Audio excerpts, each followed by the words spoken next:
I'm Catherine Jocelyn, Director of the Western Michigan University Center for the Humanities, and I'd like to welcome you, all of you, to the first in our 2013-14 speaker series, Changing Climates. It's a delight to initiate our series at the Kalamazoo Institute of Art, and we're grateful for their co-partnership of the speaker tonight, Michele Oka donor. A sculptor you all know well if you've walked the floors of the Meyer Sculpture Garden. We hope that you'll join us for our whole series, Changing Climates. On October 10th at 7 in Miller Auditorium, Bill McKibben, perhaps the strongest voice in the current national debate over the science and politics of global warming, will speak. And there are many public events that surround his visit. You'll find a complete list, and you can register for the McKibben talk on our website. And I have the website here. I don't know if you can see it.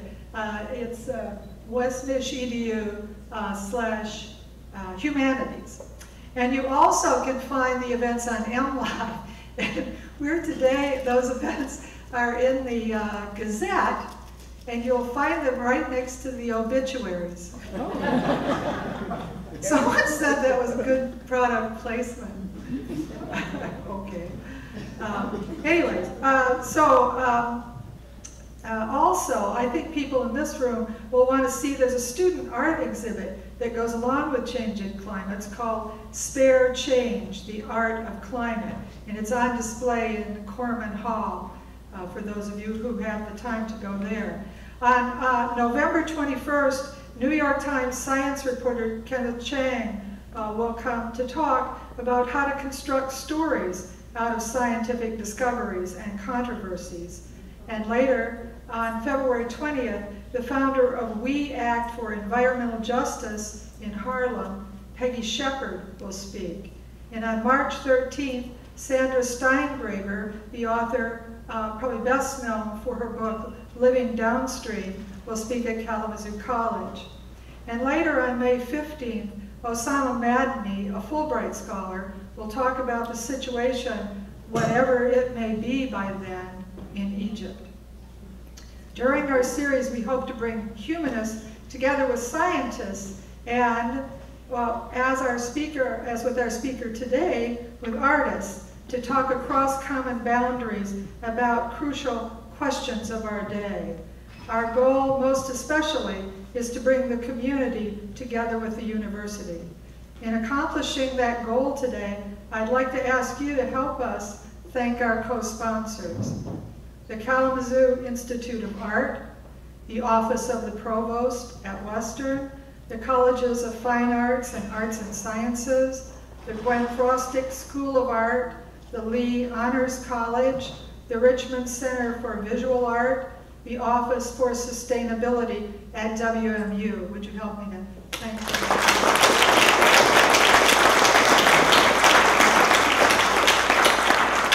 Now, I'd just like to thank people who put the high tea together, Just Good Foods, and Beth Lynn Sanders helped to get those wonderful cakes from Boonzayers. So let's thank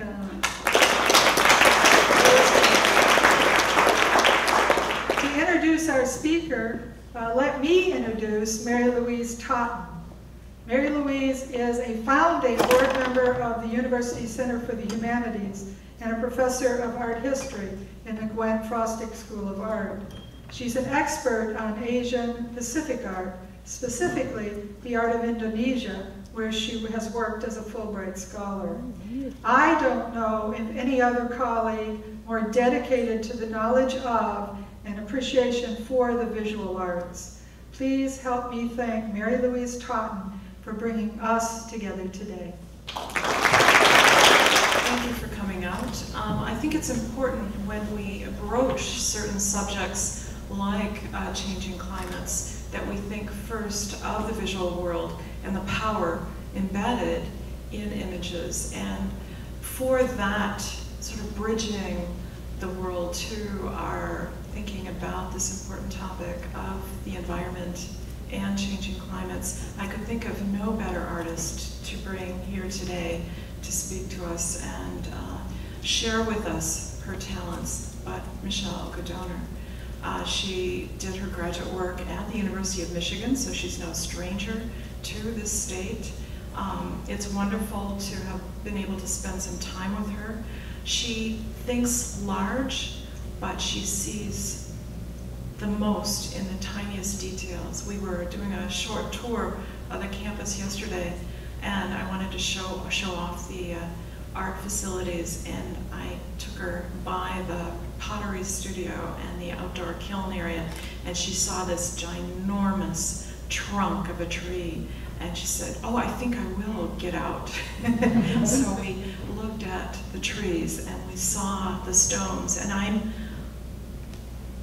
seeing anew by spending time with Michele. So I'm so happy to be able to introduce you today to Michele Oka donor, and so we can enjoy what she has to share with us. Thank you.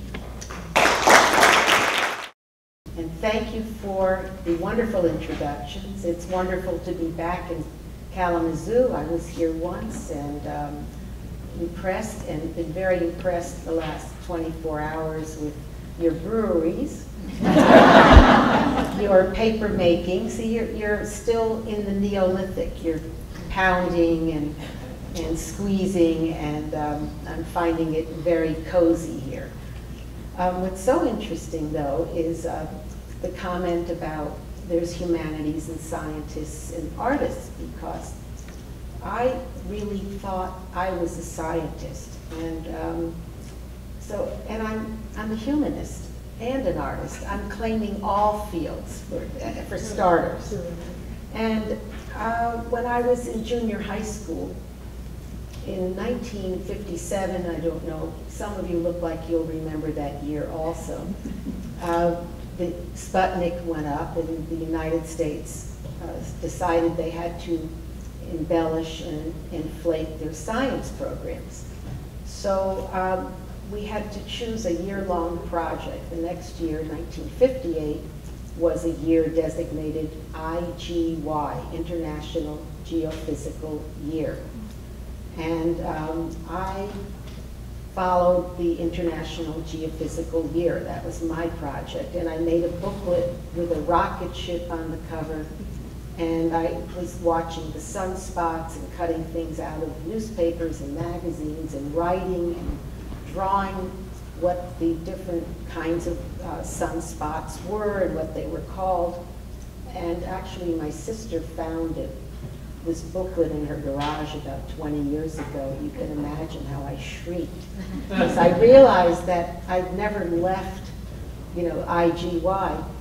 So that was my first big passion. I also admit I had a crush on the science teacher. And he was terrific. He was just a very affectionate, warm, and just happy person, and made the science room a great place to be. So I get to high school, and we had a wonderful science teacher, Mrs. Ferguson, who had the greatest suits and a French twist, and she conducted class as if it was a tea, as a matter of fact. It was very formal. We had science project. So I took marigolds. I made 5 pots. And one pot I deprived it of nitrogen and the seeds. Another one I doubled something else. A third, I don't know what I added, maybe the coffee grounds. So 5 different things. They all grew differently. And to present it, I cut a wood flower pot, and what would the saucer be was where these pots sat. And I had to draw and write out my project, paste it on the piece of wood. My father drove me to school that morning because I couldn't carry it. I brought it up the stairs to the science room. Mrs. Ferguson looked at it. She said, "My dear, I think you should take it down to the art room." So that's what happened to me. So, but a scientist at heart. So we're going to start with a video, and just like I'm not a just an artist or just a scientist or just a humanist. I'm not just a sculptor, or I made a video because I couldn't see to document the airport floor with stills, because it's a moving experience. And wasn't I lucky that moving things were now part of the world that I was inhabiting? So the photographer who had taken the stills, I called him up and I said, Nick, you know, I'm just not going to finish the work you've done with stills. I'm going to make a video of the last group. He said, oh, you know, my son just graduated college and he's making movies. So he had never made a movie, but I, like father, like son, or, you know, I said, all right, I'd give him a try. Plus I had 2 sons and I've always given them a try. I just thought, let's try. So I ended up with this wonderful film, which then Marlborough Gallery, who represents me in New York, entered into Miami Art Basel, which they have a huge screen from the Frank Gehry building. And this, you know, I was like the grandmother of the situation, all these young kids with their videos. And then my video was also accepted. Now, I never made it to the wall that night, I have to tell you. I had to go, this is the craziness of all those experiences, to someplace else. So I sent my sister to tell me how it was going. So I'm from Miami Beach, and my sister was still there. And she said, this is a modern tale now. She said, well, the first video, somebody did all the porches in New Orleans that were beaten down by Katrina, and it was like really a downer. And then the second video, they focused on something we couldn't quite tell, and like that happened in 7 minutes, you know. And then she's telling me this, and then your video came on, and finally somebody, we knew what was going on, and it was over. She said everybody applauded, so it was very funny. But well, let's run it, and then I'll tell you a little more about it. And it's a wonderful beginning. I was going to do it last, but to begin your Festival of Humanities, I think it deserves an original film score by William Cepeda, who blows the conch, and I flew to Puerto Rico and stayed in a studio that had 3 walls, was open to the world, and it poured rain. It was a great experience. You'll feel it. You'll feel wet and damp as you watch this.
First part of the project went in 5 years later. You know, it was going along with construction.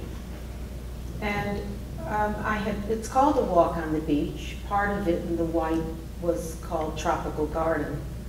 And I'm going to flash these by you. These are what I call glyphs. They're images and symbols. They're small. They're all, I can hold practically the group of them in my hands. And they're what I see when I walk the beach. So to do a project like Miami Airport, I had a familiarity with the corals, the shells, the flotsam and jetsam.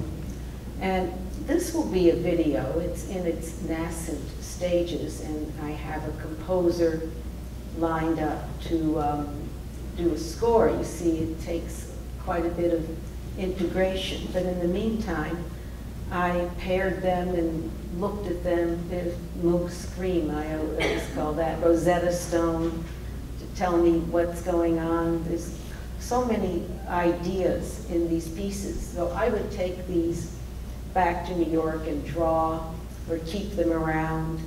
And they are back in Miami, Miami Beach apartment. So what happened when I did the floor, and I had these pieces, and I was spending years doing this, I decided to do a book. And the book had to do with the working drawings, which I had discovered at the foundry. And I thought that the drawings themselves were beautiful. What happened was the wax was picked up. I would look at these, I would draw in wax, I'd cut it, I'd refine it, and it would go on a wooden board, and the wooden board would go to the foundry.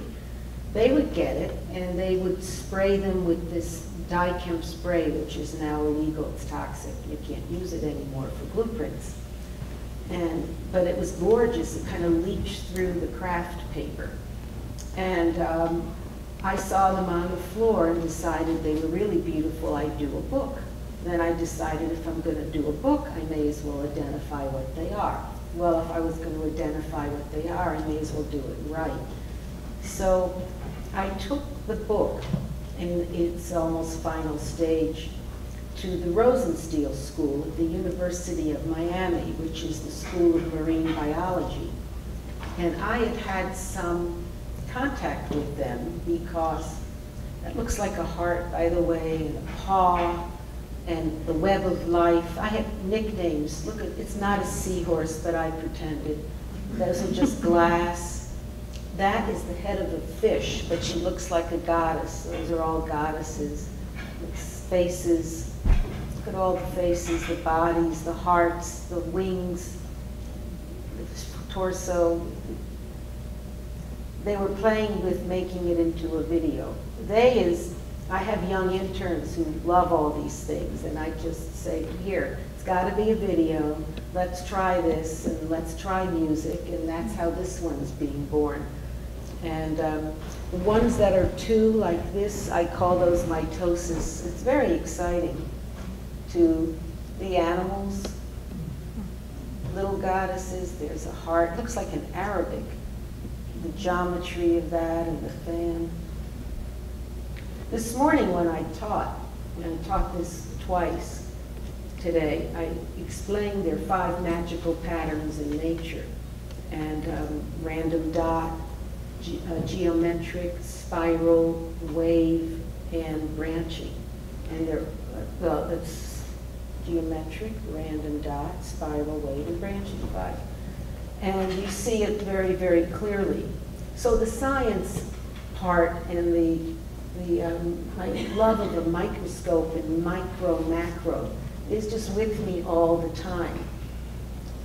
So do we stop this? And then we're going to go to what happened with the book is, and these were the first time I'd seen these were today. I hadn't ever processed this. It took me to the Rosenstiel School to a woman named Nancy Voss. And Nancy Voss has the Invertebrate Museum. And the Invertebrate Museum is where she has been for 50 years. You'll see, there she is. And look at these jars.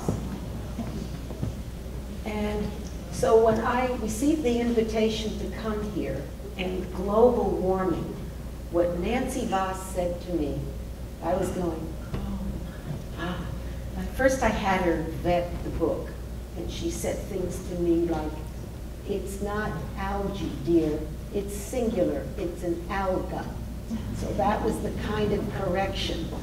And then I asked her if I could come back and photograph what was in the jars. And she said, well, somebody better do something because I won't live long enough to explore all these things I've found and and they're dying faster than I can keep up with them. So that was, I said, I'm going to go to Kalamazoo. It's a lecture about climate change, and I have these amazing images, so we had to get them all scanned and ready for you. We had them on an old-fashioned film, because I think I took them, well, the book came out maybe in 2005. No, they're not recent. They're so beautiful and so mysterious. And so you've seen first the video, which is the processed through the eyes and the hands of an artist, and then the inspiration material, and now you're under the water and you're seeing these specimens. So it's really extraordinary kind of layering. That wasn't how I planned to speak tonight, but when I did this in class today, I thought, that's just such an interesting way of viewing the world and how we all work, from raw material, source material, then we curate our worlds, and then we manifest, hopefully. So when this is over, will it tell me, or can we stop it? We can stop it whenever you like. Okay, I think we're still showing. See, look at that, so embryonic, the last one, and look at these extraordinary pieces. And these are teeny corals off of the Florida Reef. I mean, they're really small, and they're going. They're going. I read articles, I pull them out. So I'd like to now get these published. See, and I was really I'm very busy doing other things, but as a result of your invitation, I feel compelled now to go back and pick up this thread, which I kind of set aside for a quiet moment. But the world is shrieking, so I can't be so quiet. They're really amazing.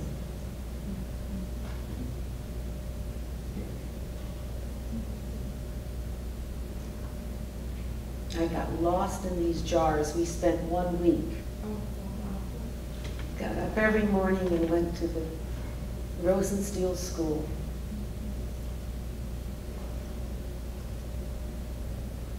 That was one of my favorites. I thought it was so expressive. It's like, get the light away from me. But of course, it's been in formaldehyde forever. She had with her husband, she came to, Nancy Voss came to Miami when the school opened in the 50s and fell in love with her professor. And together they went out on an explorer boat where the back comes down, and that was her lifetime with him. And she said her specialty was octopi vulgari, vulgar octopuses.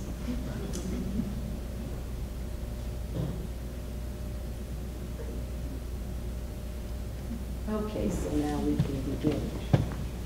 What was very interesting, how I got to the Rosenstiel School, was Dr. Andrew Knoll, who was head of early life forms at Harvard, flew down to the Rosenstiel School, and he was giving a lecture. So Miami Airport had just opened with the first part of my floor, and he landed, and Professor Ginsberg picked him up, and he looked down as he's walking, and he said, what is this? What is going on here? And he said, oh, I guess it's a kind of public art, I don't know. So he said, well, gee, there's an algae, and this is a falciparum, and do you think this artist knew what they were doing? He said, I don't know. So the next day they called the public art office. The public art office gave them my phone number. So I came back to my loft, and there was a message from Dr. Ginsberg. He said who he was in the Rosenstiel School, and did I know what I was doing? So I called back. This is before, also the technology's changed. I had like a tape, you had your tape machine. So I got his tape machine, and I said, well, I may not know what I'm doing, but I'm having a very good time. So I was invited to the Rosenstiel School, and so was public art.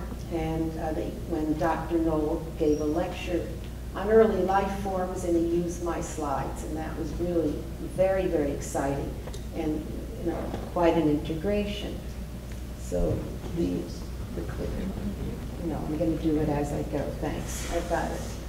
So as I thought about coming here, I never get to do a talk like this. I have a talk tomorrow night in Ann Arbor, and it's on and School of Architecture on politics is there. The topics are usually not so sublime. How's that? And this is really sublime for me. Now that's me with my sister. I'm about 2.5. And I was looking for those glyphs even then. And I had shell collections, and I had Riker's mounts. And my mother gave a box of my Riker's mounts when I left for college to this little kid around the corner. She was friendly with her mother, and I really let out a howl. I also let out a howl when they didn't take me one summer as promised to Sanibel Island, So they all knew how much I loved shells. I wondered if she named me Michele in knowing this was going to happen. So, and there's a very early piece. This piece is from 1964. And this was in clay, and it has a lot of the ingredients of what I love. A layered effect, earth tones, fragments, because what you see on the beach is rarely something whole. Things are washed up, it's bits and pieces, it's like a puzzle you have to imagine.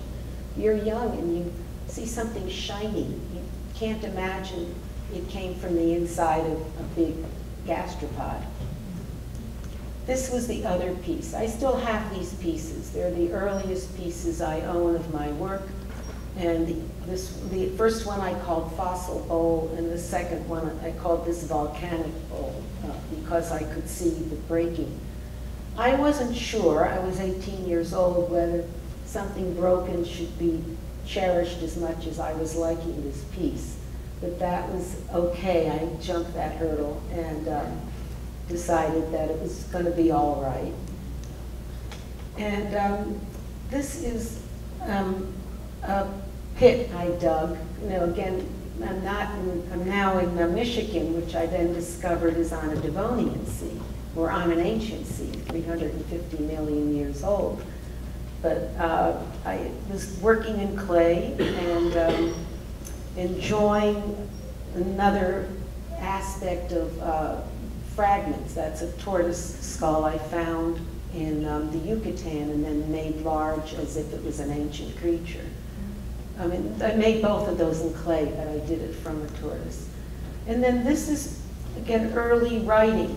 Again, look at the glyphs and look back and you see that these are clay, they are made in that raku kiln, and there's faces and hands. I was always interested in archaeology and the origin of how did writing begin. Then I read a book by Anne Bryn Morrow called The Name of Things, and she talked about how she went on the boat down the Nile to the ancient papyrus beds. And she was the only Westerner, and people went with their bundles and then claimed their little part of the boat. She opened her bundle and claimed her part. And as she was there watching the first sunset, the roseate spoonbills flew over. And then she really, that was like a prologue. She begins the book, and that's the Egyptian hieroglyphic for red. And it was wonderful because there was this sense of recognition. I always thought like that too. I always wondered how things began. How did writing begin? How did paper begin? How did language begin? Speaking of which, this is the Detroit Institute of Arts, 1977. I had a Works in Progress exhibition, and I called that page 1 and page 2. This work precedes that, but you see all the C forms are coming with me, and the going from sand to clay was a very easy kind of segue. Both were wet, and I was able to take it in my hands. I still have this piece with me, and this one. And we bought one more back at auction, which was a very interesting experience last summer. Now here's a peat kiln, and this is at Nymphenburg. And I went to Munich and worked at Nymphenburg. The kilns are empty now because peat is polluting, and they have big electric kilns. So I've been working mostly in bronze the last 35 years, but I went back 5 years ago, and I could still, you know, clay is like what I call my mother tongue, like Latin. Nobody speaks Latin, but it informs all of the languages we're familiar with. And what do they say, full disclosure, my mother was a Latin teacher, and her father's father was a scribe. So I come from, and I wonder sometimes, was this exposure?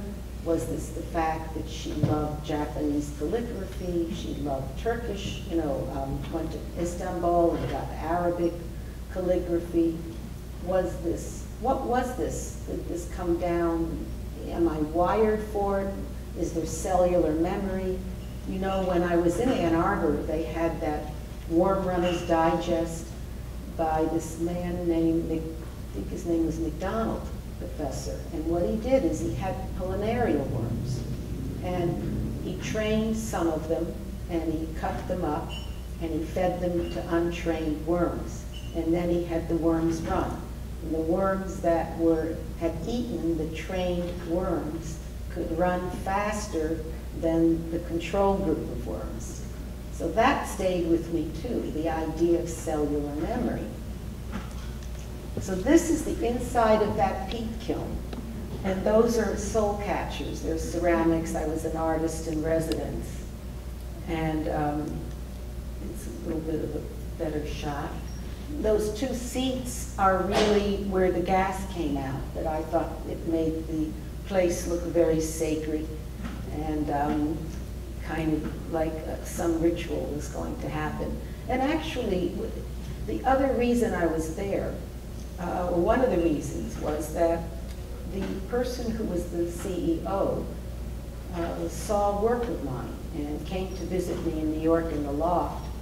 And he said that it was a very strange place. And I said, what do you mean? Nymphenburg's beautiful with all the castles. No, it's very strange. He said, you know, really, they made gloves for the Nazis, and they made porcelain for the SS. He says, I think, why don't you see what you could do with this kiln, and we're going to do some kind of ritual. So that was also very strange, interesting, and appealing. And I got on the plane.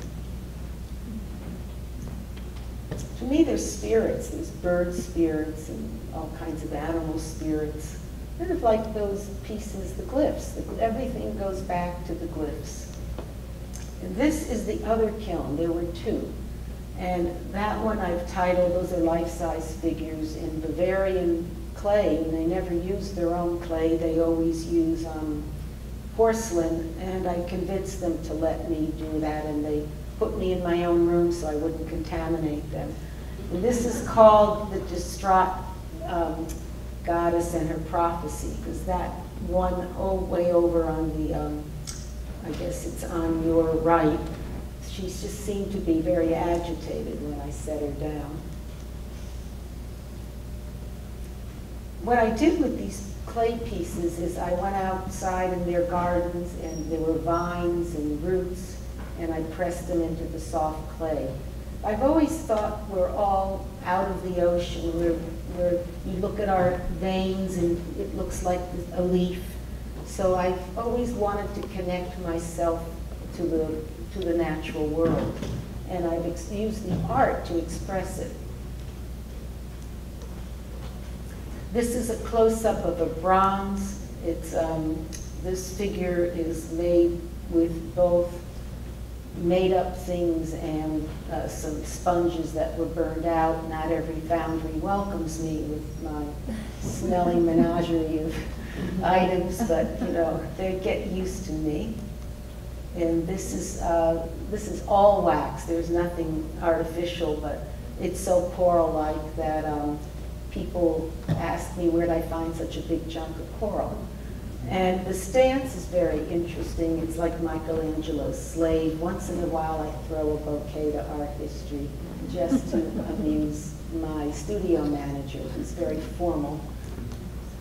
These 3 pieces are at the University of Michigan. They were acquired in 2008 when the new museum opened. So there's the Miami airport floor. You see I'm a hands-on person. I'm taking the squeegee because they're grinding, and when you grind, you can begin to see the forms come up, and I get very excited.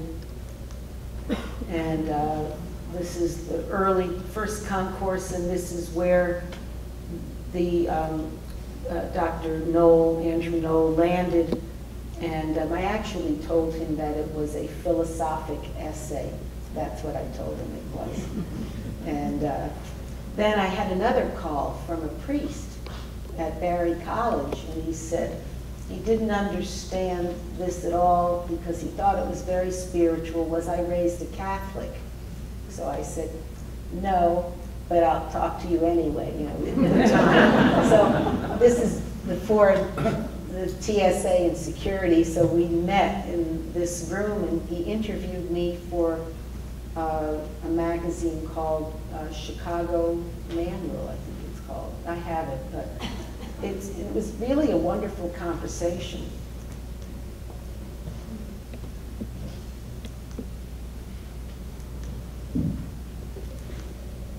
This shot I love. It's the way the light was coming in, but I've always felt there was a cosmic feeling that it was the sea, but the sea and the sky are very close, and why make the distinction? And these are weather patterns. We took these from the internet because I had one intern. She said, can't we do something other than cells? I think we were working. I said, sure, what would you like to do? I don't know. You know, Miami just had a hurricane. Why don't we do, that's dangerous, you know. They're gonna throw us out if we put hurricanes in there. They don't want tourists to come and have hurricanes in the, so we get punchy sometimes after a couple hours of work. But these are the hurricanes. And that's salt.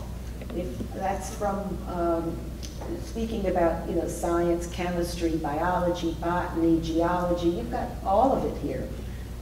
The salt crystals line up on an axis. They are really beautiful. And then I used this image several times. I got this from a French photography book from the 40s. You know, they had the great Madame Marie Curie, they had Louis Pasteur. They've been looking through microscopes forever and taking pictures, and I would find these sometimes in old bookstores. And that is a made-up image. It looks like neurons, electricity. I thought naively that life started in the water when lightning hit it. I think we all believed that's what they, you know, they didn't even know about plate tectonics when I was in school, so they learned that in the 70s. So the theory was life began in the ocean and lightning hit it. So I am not a creationist, I want to tell you, but what we now have found that it's probably an asteroid from outer space that brought us certain amino acids and things that really got it started. But anyway, these are mistakenly, beautifully in the philosophic essay in that rotunda, these electrical kind of modules and nodules. And this is a rotunda. They're 50 feet in diameter. I had to merge the white floor with the black floor. It should have all been dark and mysterious, but life intervened. American Airlines took over the contract from where I began the floor, and they don't like black. They're from Texas. They like orange and coral. So they said, either you do it, why do you get off the job? I said, but this is Miami-Dade County money, you know. No. I'm warning you, they said. You don't turn it white, you're out of here. So then I would like say, I mean, there's me in a room of about 18 suits, you know. None of them are smiling at me. You know, and the county guy's like, you know, going under the desk. So I said, well, you know, how many of you were born in Miami-Dade County? You know, not one hand goes up. And I said, you know, this is a public trust. I was born here. I'm a daughter of this community. And I said, now, how many of you know a Florida poem? Like they're getting really nervous. So I bring up great old Wallace Stevens. You know, they're 80% of them are Latin, mind you. So, you know, I said, as the immense dew of Florida brings forth the big finned palm and green vine angering for life, so in me comes flinging forms, flames, and flakes of flames. Dead silence. So this is how you get projects done. I didn't win the day, but I won the battle because I wrote a book. My father was mayor of Miami Beach in the 50s, and I had inherited an extraordinary amount of photographs shot for the public record. And I couldn't bear to leave them in a box. It was a real social history, and I love history. So here, we're really humanities, you know. You can never call me an artist again, you know, because to be an artist, you have to be a master of all of the fields, because materials alone won't hold it. You need to bring ideas to the material, and the materials are serving the ideas. And that is a huge difference between crafts, which are about materials, and art, which is about ideas. I don't know why people can not understand this. There's been a craft art thing going on for a long time that has nothing to do with anything but what you're thinking. And that's a very, very big distinction. So I decided, you know, I had pictures of my father with Senator Kennedy about to be nominated. I had pictures of Kennedy at the Orange Bowl. I had 5 presidents. So I published a book with a co-author called Miami Beach Blueprint of an Eden. And Herbert Leuchamp, the architecture critic of the New York Times, picked it up and gave it 4 pages in the Sunday Times Magazine. So the book was really a hit. So I get this call from somebody's secretary, Carmen. Carmen says, I've got to, you know, I want this thing signed. I mean, my boss wants it signed. All right, I said, next time I come. So a year goes by because I'm working in New York and I'm not signing. You know, I'd gone to book signings, but I finally do it. And after I sign the book, the man says to me, you know, I'm chairman of the board of American Airlines. If there's anything I could ever do for you, you know, I just thought, I don't believe this, you know. This is so amazing. So I didn't say anything that moment. I waited because I thought I would just like jump in his lap, and I didn't want to. So I waited about 10 days, and then I called Carmen and I reminded her it was me, and I had a meeting with him and I explained what was going on, and he made one phone call, and the next day I got a call from the county saying, where is that formula for the other things, black? So that was how that happened. There's the white's not bad, but it's not. It's different. Web of life. This is a drawing for sargassum, for a seaweed, for a big project. That's a 22-foot long drawing that just went to the Miami Art Museum. It was this is the glass. It's the Miami Intermodal Center. Once they knew I could fight, they hired me again. Beautiful seaweeds.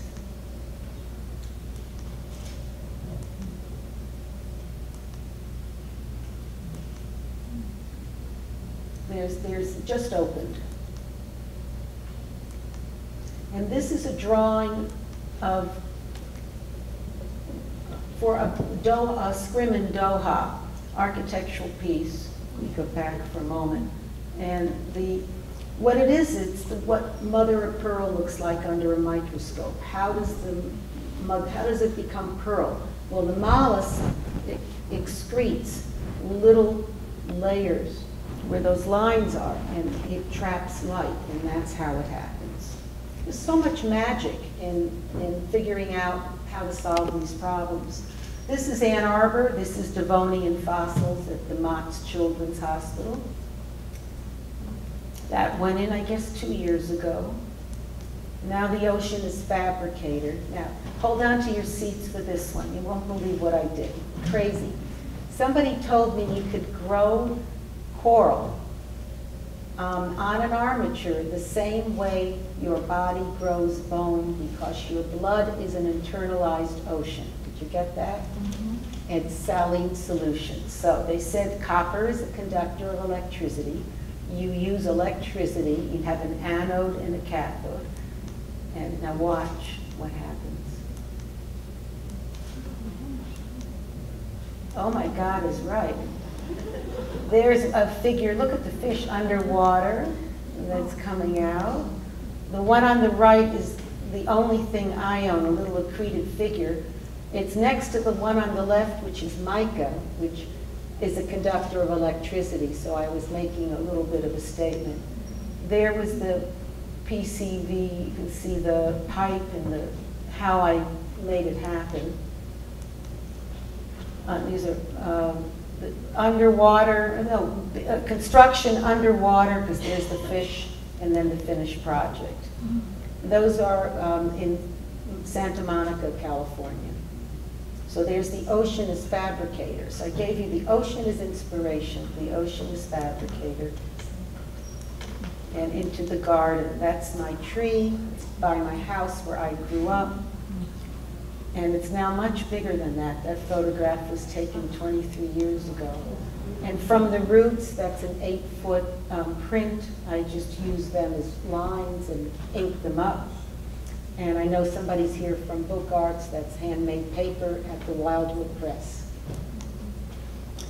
I'm always interested in, again, the origin of life. So like the one on the right is Adam with roots, and the one on the left is the emergence of Eve.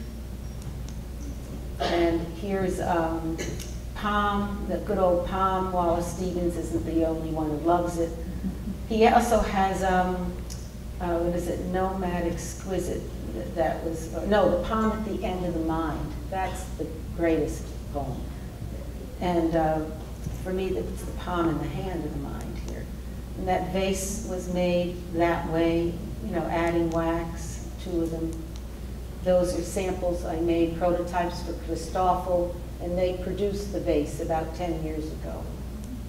And there's a frond necklace. I've done some jewelry based on nature. That one is the tree. That's little heads. You can see a little souls on there, and that's from a date palm.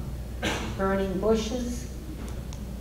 Drawing for biblical species, and there's the garden. There's 6 or 7 biblical species now that I'm counting so much this evening. There's grapes, figs, olives, pomegranates, wheat, barley, and there's one more. And it'll come to me. Did I say figs? No. I did. All right. Well, this is the fruit of the vine. They're really, really beautiful. It's in an atrium. You look down. Those wheat fields come from an Egyptian drawing that is in the book that William Peck did when he was curator at the Detroit Institute of Art on Egyptian drawings. So, and that's a palm frond, because that's the tree of life, and that's a date palm on the right. This is drawing for the Newark Cancer Center, Healing Plants. That's a mosaic. That was also done in Munich at the Meyer Glass and Mosaic. And that's the palm again, it's saw palmetto, and it heals. Angelica's there, aloe. And here I'm in my studio cutting a radiant disc. And there's the radiant disc table, which is my favorite piece because I serve dinner and I serve up life and I put out projects, and the bench is 10 feet in diameter. So, and I never put anything in the center. It's almost like the navel of the situation. This is my last slide, yes. So thank you so much for inviting me.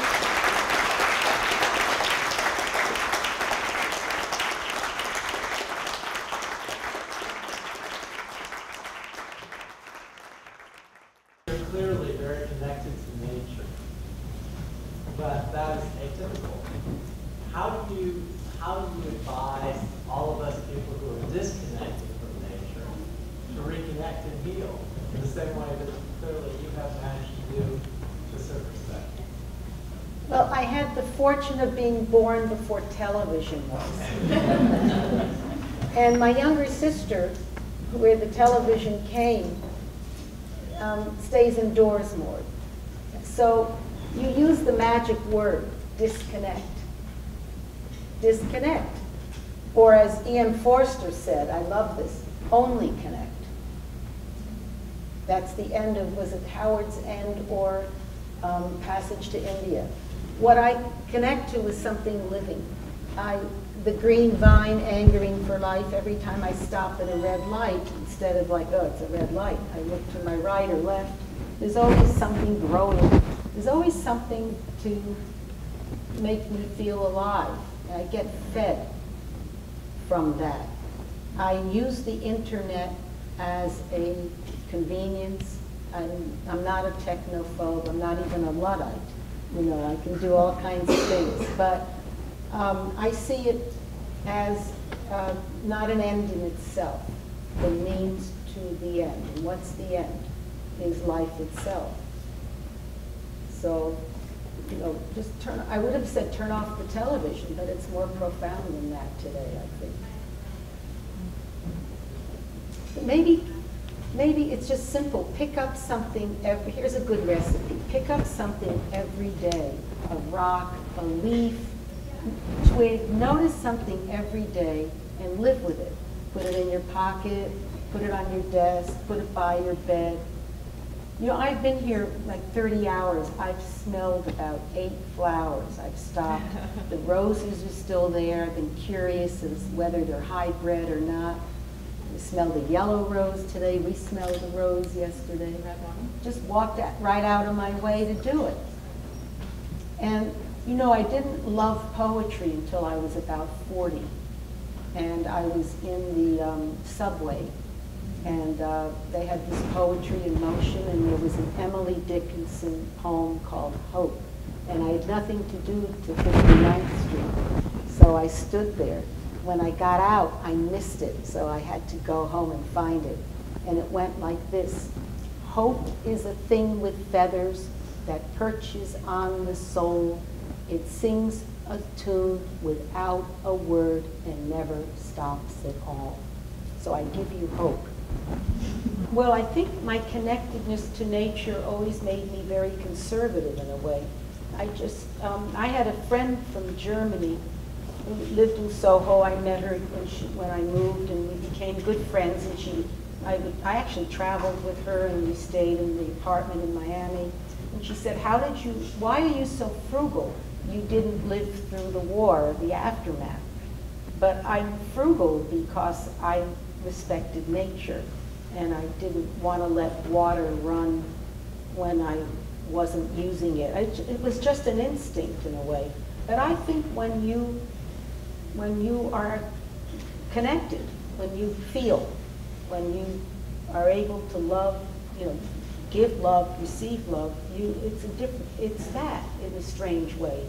I mean, climate change is the latest manifestation of a loss that began, I guess, when we left the Garden of Eden, or we made the, what do? You know, mated the first two seeds. We've been at this a long time. It's just now we're like having to rethink it. But we've been at this for thousands of years, this whole thing. It's not new. That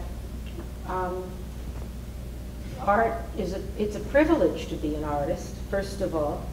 We're the shamans. We come from the cave. We painted the hopes and dreams. Barnett Newman wrote in his writings, the first man was an artist. He picked up the stick, he drew. It's in us. We are all artists. It's how does it manifest? Being selfish is not a very nice thing, and the world doesn't need any more selfish people. I think what he was trying to say is if you don't focus for yourself, you're never going to get anywhere. That's true too. Just like world isn't black and white. What's the gray here? Or as Martin Buber so brilliantly said it, we have an I-thou dialogue, our higher voice. We need an I-it dialogue, meaning you have to kill to eat. So people's character is where does the thou voice stop and the it voice begin? That's what really the question is. For myself, somebody said to me, there are 24 hours in a day. Said to me when I was about your age. How old are you? 25. Yeah, I was younger, I was 20. And he said there's 24 hours in a day. You sleep 8 hours, you work 8 hours, you still have 8 hours. So be selfish, take your 8 hours. That's a lot. Even if you take 6 hours some days. The time is there. The time to be quote unquote selfish is there, meaning devoted to your vision. So being selfish is not a bad thing. It's just being a glutton in terms of, it all has to go to you. That's the thing that is characteristic of why we've got two Americas today. Strangely, that bowl, those two bowls said to me, you're an artist, because I realized I could transfer to materials what I was feeling, and feeling both with my mind, both intellectually and spiritually. That was so, and I was happy visually. That was such an amazing moment. But so that was really the real aha moment. But then the rest of it was really brick by brick, building. And I always thought that mastery took a lifetime. I was never in a hurry. What for? And so I had old-fashioned values in that way, and I didn't want what wasn't mine anyway. I didn't want more than my share. I always feel uncomfortable with more than my share.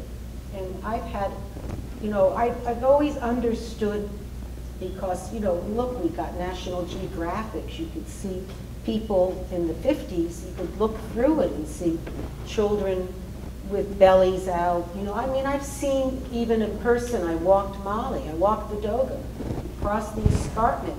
There's no cars there, cars don't go over the escarpment, They live as they live. And all you can take with you for 2 weeks was what you could carry. And I saw everything. It was the Stone Age. So, I've always been full of gratitude for what I have, and that really took it to another level, because I saw hunger in front of me. Not even in India did I see hunger like that. I don't think about the word success either. I just keep thinking I've got a lot to do. I've got to get up, I have a lot to do tomorrow. I better go to bed early. This is how I think. I think day to day, meal to meal sometimes, hour to hour. I like to use my time.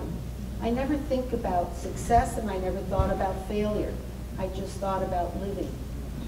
So that's like a word, like throw those words out, and then you'll be it's just fine. I think the most important thing is self-mastery. and it's the most elusive thing in our culture. And we look for it in yoga, we look for it in other cultures. We can't seem to find it in our own nest. And the idea of self-control, we try to control other people, but very few people have self-control. You know, the words rigor, inner resources. I sat with my interns one day. They never heard of these words. You know, we were raised where, you know, it was a rainy day. You could never say you were bored. You know, you had to invent things to do. So, back to your question, self-mastery. And what I've often said to people around me who wanted me to tell somebody what to do, or to take it personally. And my son has said, my husband has said, oh, you know, your son, tell him to. And I've always said, and I've learned to say, you know, you can't tell him, he's too old. But you set the example for him, and he'll see it. So, lead by example. That's the answer. And now, where did I learn this? Okay. I love to read, that's evident. I loved reading Mishima. I loved reading people who were struggling with these ideas. I loved reading, I've always loved to read. You would think, I mean, it's funny, anyone who read as much as I did doesn't care about going out. That's something that most people wouldn't see because I'm fluid. But I'm fluid because I grew up in a context that enabled that. But then I was able to set it aside and really discover myself. And the college years were great because in Ann Arbor, as I said, I didn't know anybody. And I just set out on a journey. And Ann Arbor was hospitable. And Kalamazoo is too. I see that, I feel that here. You know, I bought the poems at the paper, the book project. They were good. These are like, the work was good, the paper was good. I went, you know, had a good time. Then I saw the breweries and all of the music scene and the theater scene. I had lunch today with a very interesting man who's in your theater department, Lofty. He showed up to get me with his staff. So, like, you know, where goes thou, Hamlet? You know, he didn't say that quite, but he said, no, he was teaching Greek, something or other. So we played a few minutes. So it's a great, great place. Well, I think mastery is a lifetime process. How's that? And what art has given me is a way to process all of the things. It's not the end in itself. It's not the stuff I make. It's the thinking behind it. It's the impulse behind it. It's the human impulse behind it. And not only am I a parent, I'm a grandparent. And that's fun too, because I can walk with a child and watch the process all over again. And it's really like getting an injection of vitamin B12 or something. I mean, it's just unbelievable. So, you know, I just love watching, like it's the flower unfold, the bud opening. And I think we're all wired for this, so we've just got to keep our wires not rusty. And on that wonderful note, let us all warmly thank Michele Oka, donor,